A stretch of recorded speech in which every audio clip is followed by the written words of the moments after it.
Hi friends, पिछली class में जो अपनी बात चल रही थी वो थी बायसिंग ऑफ ए डायोड, कि किसी डायोड को बायस में कैसे यूज लिया जाता है, फॉरवर्ड बायस, रिवर्स बायस।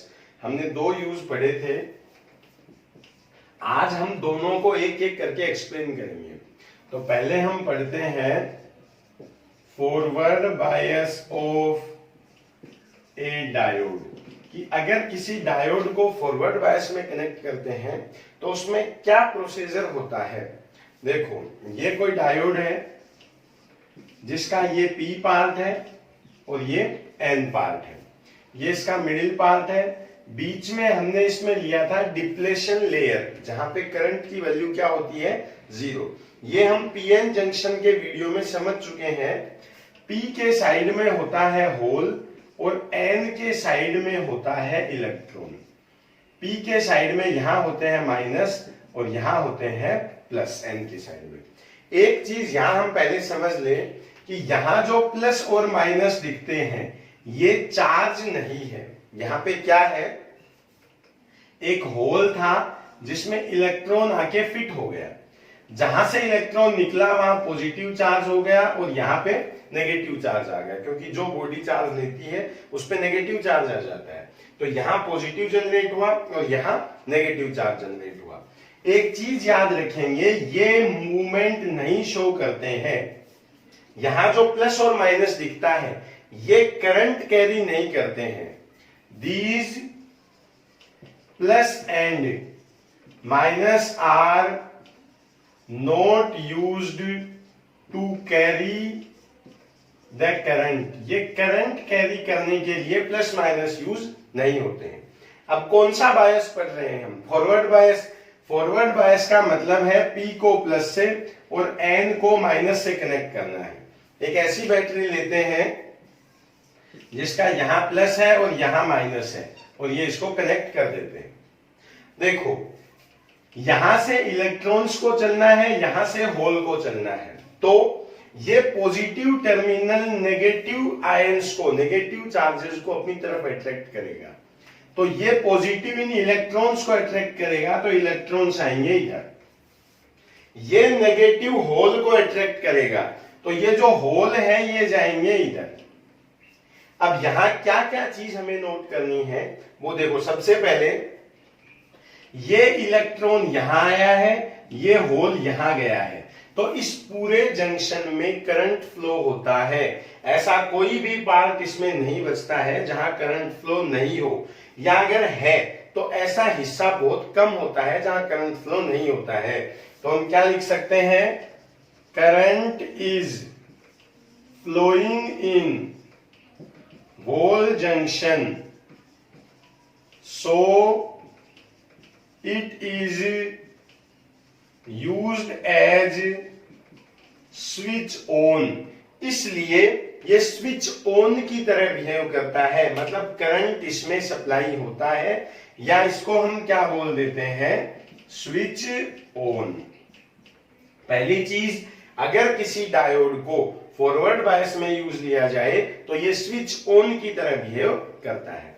अब हमें इसकी कुछ चीजें समझनी है कि डिप्लेशन लेयर पे क्या इंपैक्ट आएगा, पोटेंशियल बैरियर पे क्या इंपैक्ट आएगा और करंट वोल्टेज ग्राफ इसका कैसे आएगा। तीन चीजें हमें इसकी समझनी है।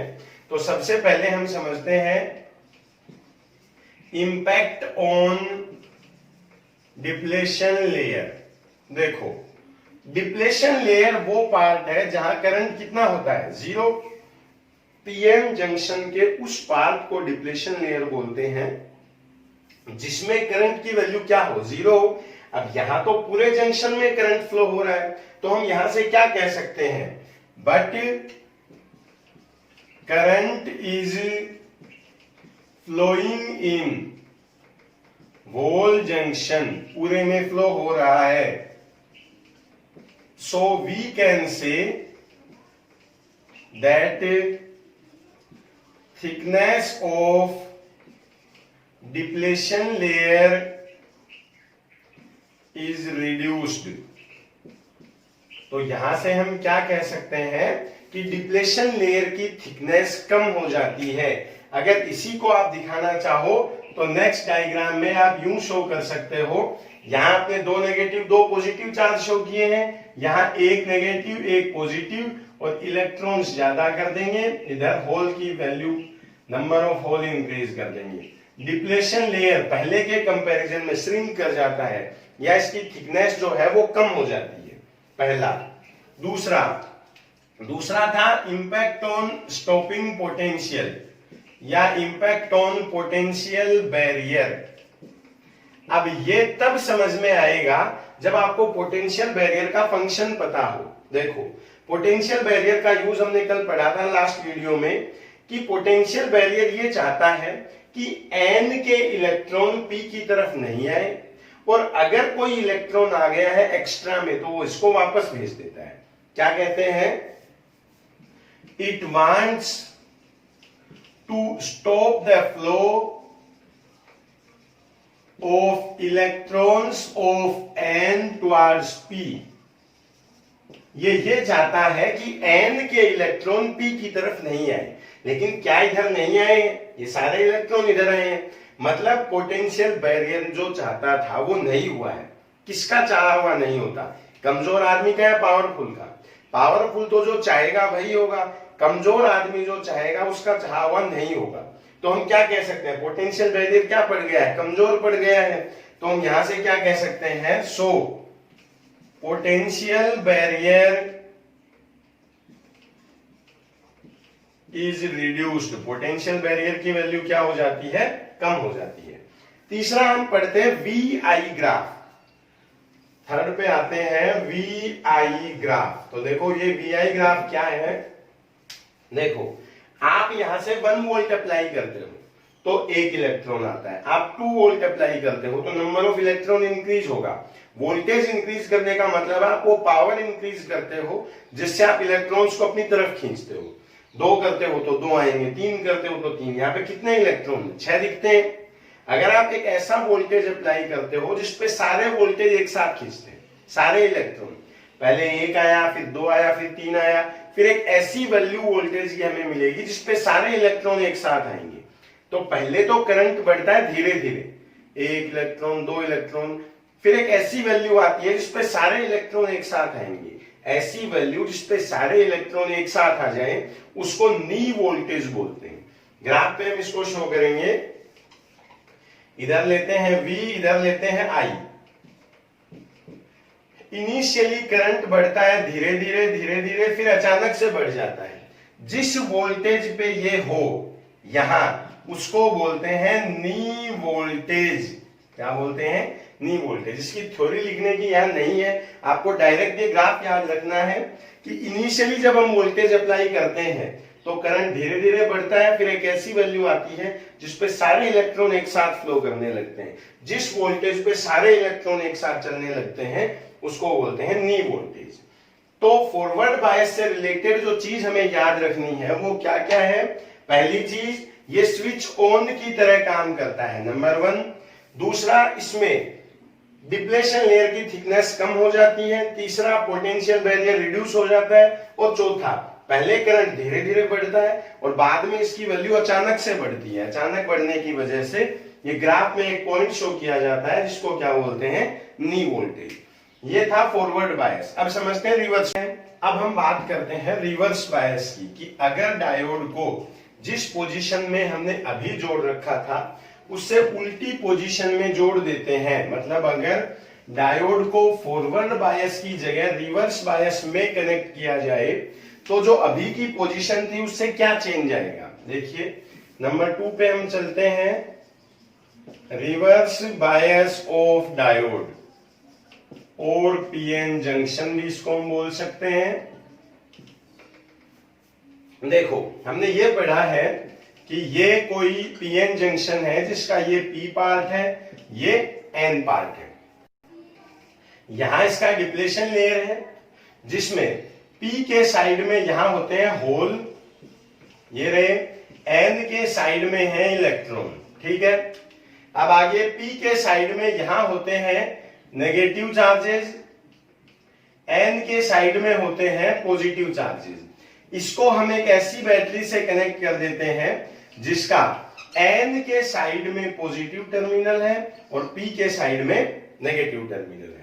इसी को बोलते हैं रिवर्स बायस। रिवर्स बायस का मतलब है P2 माइनस N2 प्लस या P2 low and N2 high.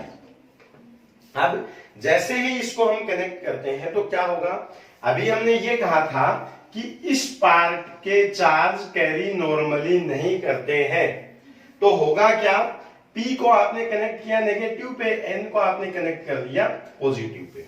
Positive negative इलेक्ट्रॉनों को अपनी ओर अट्रैक्ट करेगा, तो ये जो इलेक्ट्रॉन थे ये आ जाएंगे इस साइड में, और ये जो होल थे ये आ जाएंगे इस साइड में। हुआ क्या है, ये यहां अट्रैक्ट हो गए, ये यहां अट्रैक्ट हो गए। क्या कंप्लीट जंक्शन में करंट फ्लो है? करंट पूरे में फ्लो हुआ ही नहीं। अगर इस पूरे ब्रांच में, पूरे जंक्शन में करंट फ्लो होता तब तो हम इसको स्विच ऑन मान सकते थे, लेकिन करंट की फुल कनेक्टिविटी आई ही नहीं है, बीच के कुछ पार्ट में करंट यहां नहीं है। तो हम क्या कह सकते हैं, no current is flowing in hole junction. पूरे जंक्शन में करंट फ्लो नहीं हो रहा है। So reverse bias is used as switch off. इसलिए रिवर्स बायस को किसकी तरह काम में लिया जाता है, स्विच ऑफ की तरह। अब हमें सेम वो तीनों चीजें समझनी है। पहला हमने समझा था इंपैक्ट ऑन डिप्लेशन लेयर, तो फर्स्ट क्या था, ये लो फर्स्ट था इंपैक्ट ऑन डिप्लेशन लेयर। देखो डिप्लेशन लेयर में करंट की वैल्यू कितनी लेते हैं, 0। अब इसमें तो पूरे में ही करंट 0 है। डिप्लेशन लेयर पीएन जंक्शन का वो पार्ट है जहां करंट की वैल्यू हम 0 लेते हैं। अब यहां तो पूरे में ही करंट की वैल्यू 0 है, तो हम क्या लिख सकते हैं, thickness of depletion layer will be increase. वहां जब हमने फॉरवर्ड बायस यूज किया था तो हमने कहा था कि डिप्लेशन लेयर की थिकनेस रिड्यूस हो जाती है, जबकि यहां हम क्या लिखते हैं, thickness of depletion layer will be increase. वहां से जस्ट उल्टा है यहां। नंबर 2 पे हम आते हैं, impact on potential barrier. Potential barrier पे क्या इंपैक्ट आएगा, देखो पोटेंशियल बैरियर क्या चाहता है कि इलेक्ट्रॉन इधर नहीं आए, ये थी पोटेंशियल बैरियर की चॉइस। इलेक्ट्रॉन अगर है तो वो वापस इधर चले जाए, सही बात है। अब क्या हो रहा है, इलेक्ट्रॉन सब इधर जा रहे हैं, मतलब अभी वही प्रोसेस हो रहा है जो पोटेंशियल बैरियर की चॉइस थी। जो पोटेंशियल बैरियर चाह रहा था वही हो रहा है। किसका चाहा हुआ होता है, कमजोर आदमी का या पावरफुल का, पावरफुल का। तो हम यहां से क्या कह सकते हैं, value of potential barrier will be increase. ये एग्जैक्ट एक्सप्लेनेशन में आपको कंपैरिजन अभी करके दिखाऊंगा फॉरवर्ड और रिवर्स बायस का, वहां से समझ में आएगा। 2 चीजें हम समझ चुके हैं। अब चलते हैं तीसरी चीज में, जिसको हमने कहा था, इसको एक बार यहां से हटाऊंगा, स्पेस चाहिएगा हमें।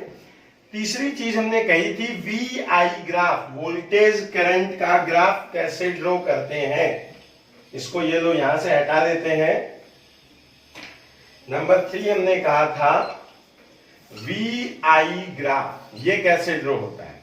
देखो VI ग्राफ के लिए क्या करेंगे, स्टार्टिंग में क्या होगा, ये होल यहां आए, इलेक्ट्रॉन यहां चिपक गए। आपने 1 वोल्ट मान लो अप्लाई किया, या हम कह सकते हैं लो वोल्टेज जब आपने लगाया तो होल यहां आ गए, इलेक्ट्रॉन यहां चले गए। ओके, क्या करंट फ्लो हुआ, नहीं हुआ। तो इस कंडीशन में करंट कितना है, 0। आपने वोल्टेज की वैल्यू इंक्रीज करना शुरू की, और ज्यादा की, और ज्यादा की, और ज्यादा की। अब ये तो अट्रैक्ट होके खत्म हो चुके हैं, बचा हुआ क्या है, डिप्लेशन लेयर। तो एक वैल्यू ऐसी आती है जिसमें यहां माइनस की जगह क्या है, एक होल था जिसमें इलेक्ट्रॉन आके फिट हो गया था। मान लो घर पे बच्चे के पास गुल्लक है, वो उसमें 1 रुपए का कॉइन डालता है, 2 का डालता है, 5 का डालता है, उसने अपनी गुल्लक को फुल कर लिया है। नॉर्मल कंडीशन में वो अपनी गुल्लक से पैसे निकाल के यूज नहीं लेगा, लेकिन कभी अगर ऐसा टाइम आता है, ये गुल्लक थी, इसमें पैसे रखे हुए, कोई ऐसी रेयर कंडीशन आ जाए जब उसको बहुत बुरी तरह पैसों की जरूरत है, तो उस कंडीशन में क्या करेगा, गुल्लक को तोड़ेगा, उसमें से पैसे निकाल लेगा। अब यहां भी अगर वोल्टेज बढ़ता जाए तो करंट की हाई वैल्यू की जरूरत होगी, तो यहां से ये इलेक्ट्रॉन निकल जाता है। तो क्या होता है, इसको मैं लिख देता हूं, if value of applied voltage is continuously increased, then at a value electron will come out from negative of depletion layer and value of current will suddenly increase in the junction। देखो क्या होगा, अब इतने part में और इतने part में तो ऑलरेडी करंट था, करंट चाहिए था इस पार्ट में। जैसे ही इलेक्ट्रॉन निकल के यहां तक जाएगा तो ये इलेक्ट्रॉन गया इधर, यहां भी करंट है, यहां भी करंट है, पूरे जंक्शन में अचानक से करंट आएगा। तो क्या होगा, value of current will be suddenly increase, अचानक से करंट की वैल्यू बढ़ जाएगी, and diode will burn out, and diode will burn out, और डायोड जल जाएगा। अचानक करंट बढ़ेगा जिससे डायोड जल जाएगा। मन में आ सकता है कि सर ये डायोड जलता कैसे है। अब इसको आप यहां तो समझ नहीं सकते, एग्जांपल में आपको दिखाता हूं। मान लो किसी दीवार पे कोई छेद है, कोई छोटा होल वहां है जिसमें आप इजीली देख सकते हो कि दीवार पे जो प्लेन दीवार है, मान लो यहां कोई छेद है इस तरह का, ये लो, आपको ये बुरा लग रहा है, तो क्या करते हो आप, थोड़ी सीमेंट, थोड़ी बजरी वगैरह लेके इसको मिक्स करके इस छेद पे फिट कर देते हो। होल था, उसमें आपने इलेक्ट्रॉन फिट कर दिया। अब किसी दिन अगर आपको उस इलेक्ट्रॉन की जरूरत वापस पड़ती है, आप वो बजरी और सीमेंट निकालना चाहते हो, तो पहले लो वोल्टेज यानी आप उसको यूं निकाल के देखते हो, वो नहीं निकलेगा क्योंकि अट्रैक्शन फोर्स बहुत ज्यादा हो चुके हैं। वोल्टेज बढ़ाते हैं, आप और ज्यादा निकालने की ट्राई करते हो, नहीं निकलता है। फिर आप अपनी जेब से कोई की निकालते हो, चाबी, और इसको यूं निकालने की ट्राई करते हो, वो थोड़ा थोड़ा फूटना शुरू होगा लेकिन पूरा नहीं निकलेगा। अब आप एक हथौड़ा लेके आते हो, यहाँ एक कील लगाते हो, यहाँ पे मारते हो, तो ऐसा पॉसिबल है कि ये तो आएगा ही, साथ में दीवार और ज्यादा डैमेज हो सकती है। दीवार डैमेज हो गई, या डायोड डैमेज हो गया, या डायोड का ब्रेक डाउन हो गया, यहां जो हमने लिखा है and diode will burn out, इसको बोलते हैं and break down of diode will occurs, अचानक डायोड का ब्रेक डाउन हो जाता है। जिस वोल्टेज पे ऐसा होता है उसको जीनर वोल्टेज बोलते हैं। This voltage is called as zener voltage. Graph में जब इसको शो करते हैं तो यूं शो किया जाता है, यहां लेते हैं वोल्टेज, यहां लेते हैं करंट। पहले करंट 0 0 0 0 था, तो ग्राफ पे जब शो करेंगे तो ये 0 है, 0 है, अचानक से बढ़ता है। यहां तक क्या था, 0 था।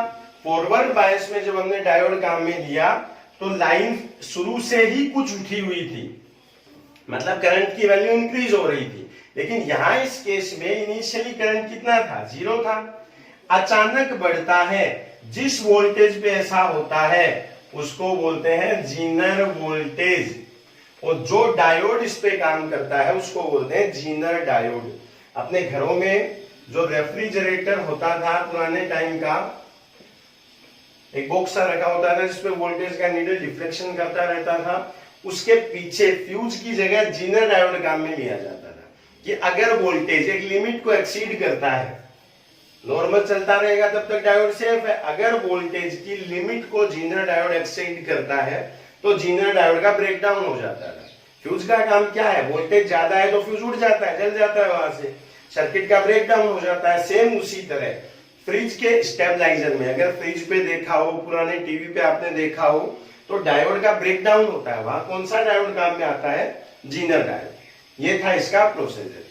अब हम फॉरवर्ड बायस और रिवर्स बायस की एक कंपैरेटिव स्टडी करते हैं कि दोनों में बेसिक डिफरेंस क्या है और इनको यूज में कैसे लिया जाता है। ठीक है, अब हम इनकी कंपैरेटिव स्टडी स्टार्ट करते हैं कि फॉरवर्ड बायस और रिवर्स बायस को यूज कैसे लिया जाता है, और फिर मैं आपको एक न्यूमेरिकल इसका करके दिखाऊंगा कि एग्जाम में थ्योरी के सवाल तो आ ही सकते हैं जहां तक हमने पढ़ा है, इसके अलावा न्यूमेरिकल किस टाइप से फॉरवर्ड और रिवर्स बायस में हमसे पूछा जा सकता है। तो देखो सिंपली हम एक टेबल यहां पे ड्रॉ कर देते हैं। यहां मैं लिख देता हूं फॉरवर्ड बायस, याद यहीं से कर देंगे इसको। यहां मैं लिख देता हूं रिवर्स बायस। अब शॉर्ट उसको हम कर रहे हैं जो अभी तक हमने पढ़ा था फर्स्ट में। इसका मतलब क्या है? फॉरवर्ड का मतलब कि P को प्लस पे जोड़ते हैं, N को माइनस पे, या P को हाई पे, N को लो पे। जबकि दूसरी तरफ रिवर्स में क्या है? P माइनस N प्लस, या P लो वोल्टेज पे और N हाई वोल्टेज पे। दूसरी तरफ फॉरवर्ड बायस जो है ये किसकी तरह काम करता है? लाइक स्विच ऑन की तरह ये काम करता है, जबकि ये किसकी तरह काम करता है? स्विच ऑफ की तरह काम करता है। अगला हमने क्या पढ़ा था? इसमें thickness of depletion layer reduce हो जाती है, जबकि इस तरफ thickness of depletion layer increase हो जाती है। यहां हमने क्या पढ़ा था? पोटेंशियल बैरियर यहां हो जाता है रिड्यूस, यहां हो जाता है इंक्रीज। एग्जाम में जब हमसे पोटेंशियल बैरियर का क्वेश्चन पूछा जाएगा तो दो तरीके से पूछ सकते हैं। Actual value of potential barrier है वो इस तरह से दी जाती है, ठीक है। यहां P के साइड उल्टा हमने बना दिया इसको। अगर यहां पे P लें, इस साइड में P लें, इस साइड में N लें, तो N के साइड में हाई वोल्टेज मिलता है। N की तरफ क्या मिलता है? यहाँ पॉजिटिव, P के साइड में क्या है? नेगेटिव। इसलिए N का हिस्सा नीचे रखा है और P का हिस्सा ऊपर। अब यहां पोटेंशियल बैरियर क्या होना है? कम। तो अब जो लाइन खींचते हैं इसको और ज्यादा पास में कर देते हैं। ये P पार्ट, ये N पार्ट, सॉरी इधर N है, यहाँ P है, इधर N है, यहाँ P है। देखो यहां जो पोटेंशियल बैरियर इतना था, यहां पोटेंशियल बैरियर रिड्यूस होके हो जाता है इतना। अगर यहां रिवर्स बायस में इसकी बात करें तो ये बढ़ जाता है। देखो ये N साइड, ये P साइड। पोटेंशियल बैरियर का ग्राफ डायरेक्ट भी पूछ सकता है, फॉरवर्ड बायस के केस में पूछ सकता है, रिवर्स बायस के केस में पूछ सकता है। और वोल्टेज करंट ग्राफ जो हमने इसका ड्रॉ किया था वो कुछ इस तरह से था। ये V है दोनों तरफ, ये I है। यहां बात है किसकी? फॉरवर्ड बायस की। यहां किसकी है? रिवर्स बायस की। यहां जिस वोल्टेज पे करंट बढ़ता है उसको नी वोल्टेज बोलते हैं, और यहां जो बढ़ता है उसको जीनर वोल्टेज बोलते हैं। एक चीज और याद रखनी है हमें यहां से, फॉरवर्ड बायस में जो करंट आता है ये आता है मिली एम्पियर में, रिवर्स बायस में जो करंट आता है ये आता है माइक्रो एम्पियर में। ये टेबल अगर आपको याद है तो फॉरवर्ड और रिवर्स बायस का कंपैरिजन, चाहे बोर्ड एग्जाम हो, चाहे कोई और कॉम्पिटिटिव एग्जाम हो, नीट हो, IIT हो, कोई भी एग्जाम आपका हो, एयरफोर्स, नेवी, कोई भी एग्जाम हो जिसमें फॉरवर्ड और रिवर्स बायस से रिलेटेड क्वेश्चन पूछा जाए, उसको आप इजीली कर सकते हो। अब देखो दूसरा क्वेश्चन क्या आता है, न्यूमेरिकल में आपको इसका करके बताता हूं। मान लो यहां इस तरह के 3 डायोड हमें दे रखे हैं, इनके पास में ये 3 रेजिस्टेंस हैं। यहां लिख रखा है 10 ओम, 10 ओम, 10 ओम। यहां लिख रखा है, कुछ नहीं लिख रखा है, इसको यूं कनेक्ट कर रखा है, पॉजिटिव नेगेटिव। और दिया गया है if all diodes are ideal then find net resistance of circuit. अगर इस डायग्राम में जो डायोड हमें दिखा रखे हैं वो सभी आइडियल डायोड हैं, तो इस सर्किट का नेट रेजिस्टेंस कितना होगा। देखो ये प्लस आता है, यहां ये प्लस आया यहां पे, ये प्लस पे गया, ये प्लस पे, ये प्लस पे, इसमें P प्लस पे है। P प्लस का मतलब कौन सा बायस है, फॉरवर्ड बायस है। यहां भी P प्लस पे है तो कौन सा बायस है, फॉरवर्ड बायस है। यहां N प्लस पे है तो कौन सा बायस है, रिवर्स बायस है। रिवर्स बायस में डायोड स्विच ऑफ की तरह काम करता है, तो डायरेक्ट मतलब ये होगा ये काम का नहीं है, छोड़ देंगे, सिर्फ ये दो काम के होंगे। तो जो नेट रेजिस्टेंस है वो यूं ड्रॉ किया जाएगा, ये लो, ये स्विच ऑन है, दोनों से करंट जाएगा, ये ऑफ है, करंट नहीं जाएगा।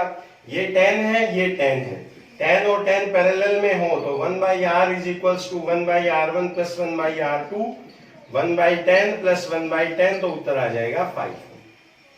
यहां एक लैंग्वेज थी if all diodes are ideal. एक तो फॉरवर्ड और रिवर्स चेक करना है, दूसरा ये तो यही है, इसको मैं हटा देता हूं।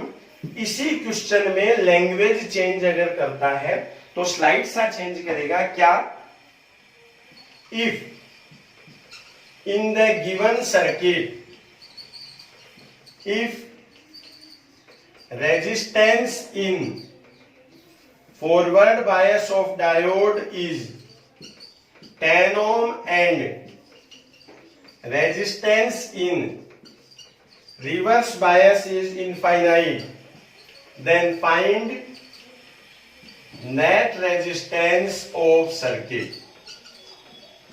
देखो यहां क्या लिखा हुआ था, इफ डायोड्स आर आइडियल।